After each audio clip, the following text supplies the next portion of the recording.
একজন মানুষ যিনি যার সারা জীবনের সুখ শান্তি বিসর্জন দিয়ে বেছে নিয়েছেন একটি জাতির মুক্তির পথ, জের জুলুম অত্যাচার অবিচার অনেক সহ্য করেছেন, শুধু চেয়েছেন বাঙালি জাতির স্বাধীনতা। হ্যাঁ, আমি কার কথা বলছি? আর তার এই বর্তমান সময়ে এসে এই তার পরিস্থিতি।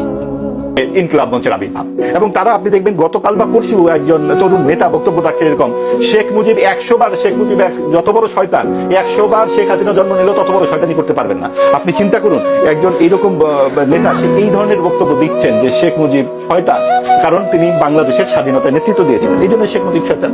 যেহেতু তাদের স্বাদের পেয়ার আর পাকিস্তানকে ভাঙার নেতৃত্ব দিয়েছিলেন, সেই জন্য শেখ মুজিব শয়তান। এবং বাংলার মানুষের জন্য জীবনের যৌবন আমি কারাগারে কাটিয়ে দিয়েছি। এ মানুষের দুঃখ দেখলে আমি পাগল হয়ে যাই। যেই দুঃখী মানুষ দিন ভরে পরিশ্রম করে, তাদের গায়ে কাপড় নাই, তাদের পেটে খাবার নাই, তাদের বাসস্থানে বন্দোবস্ত নাই, লক্ষ লক্ষ বেকার, পাকিস্তানিরা সর্বস্ব লুট করে নিয়ে গেছে, কাগজ ছাড়া আমার কার জন্য কিছু রেখে যায় নাই, বিদেশ থেকে ভিক্ষা করে আমাকে আনতে হয়। আর এই চোরের দল আমার দুঃখী মানুষের সর্বনাশ করে বা লুটতরাজ করে খায়।